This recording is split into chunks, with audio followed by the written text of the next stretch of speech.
My name is Katherine Hannigan. I'm the author of the picture book Gwendolyn Grace. And this is the exhibit at Upper Iowa University of the process of creating that book, from the first idea through all the steps to the final creation of that picture book. So this is the cover for my fourth book called Gwendolyn Grace, and this is Gwendolyn Grace. She is an alligator in a tutu. And she is always finagling for fun. She loves the fun, but there's a new baby in the house. She's got a mom, she's got this new baby, she's got new rules, she's wondering what's going to stay the same, what's going to change. So we start out with an idea.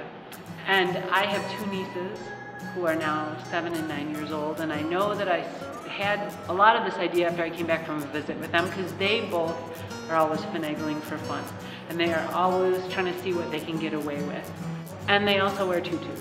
I knew when I was doing this book I wanted an animal. I didn't want a kid for it, because I wanted any kid who came to this to be able to relate to it. And I just gave this thing to my brain. I say to my brain, I want an animal. I don't know what animal, but I want it to be an unexpected animal. I want it to be hilarious.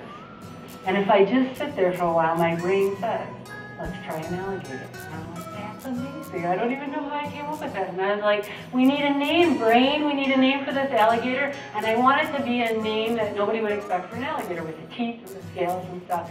And then my brain eventually comes up with Gwendolyn Grace. And I'm like, that's great, brain. I don't know how you work, but that's super. And I looked at pictures of alligators. Actually, alligators, when their mouths are closed, you can't see the teeth. And crocodiles, you can see lots of teeth. I wanted some teeth, but not too many, so I created a new thing.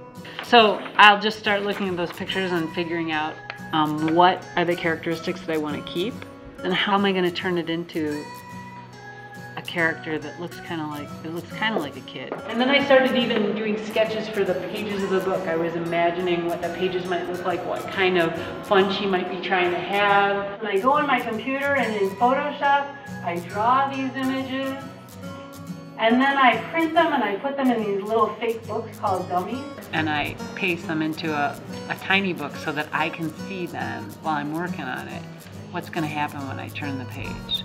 I did lots and lots and lots of dummies before I came to an arrangement of those images that I felt pretty good about, and I sent them to my editor in New York, and she liked them a lot. So the second dummy, we have the images up on the wall over here.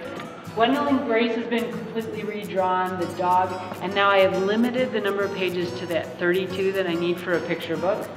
Because I had drawn Gwendolyn Grace digitally, I also wanted to do the color digitally because it was easier, and I'm lazy sometimes. So the first experiments I did were all digital painting, these right here, and my editor didn't like any of them. And I kept trying with the digital painting, and she kept sending them back to me telling me that she didn't like them. So finally I tried printing the image on paper, painting it with watercolor, using some colored pencil to enhance the color, and scanning it back in and doing the environments digitally, but the characters in watercolor, and those she really liked. So those are these right here. And it just happens to be also the most complex process of any of the ones that I tried.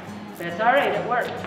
So after we agreed on a process, the color process that we were going to use, I had to print all those drawings that I had done before without the grays on them, just the black and white line drawings, print them, and paint them. I painted them in watercolor, and I went outside the lines intentionally. I knew I was going to get rid of that excess in the final image. I didn't want to have too little, so better to have too much. Each of the images is watercolor and colored pencil. This is the publisher's dummy. This is when we were more than halfway through the process, and I had given them the scans of the images that I had painted. This is what they assembled and how they thought that they might want it to look. I went to New York City and I met with my editor, I met with the designer of the book. They showed me this. We went through it page by page and we discussed what worked and what didn't work, what needed to be changed.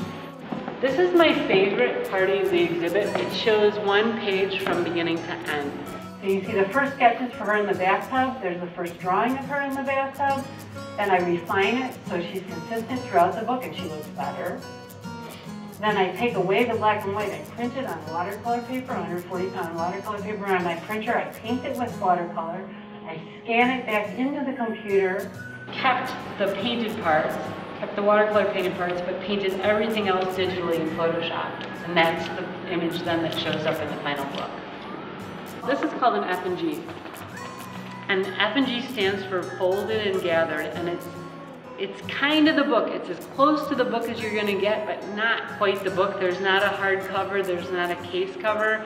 You can still make changes to this, and we did make changes. We changed the yellow of the cover and we changed the back cover.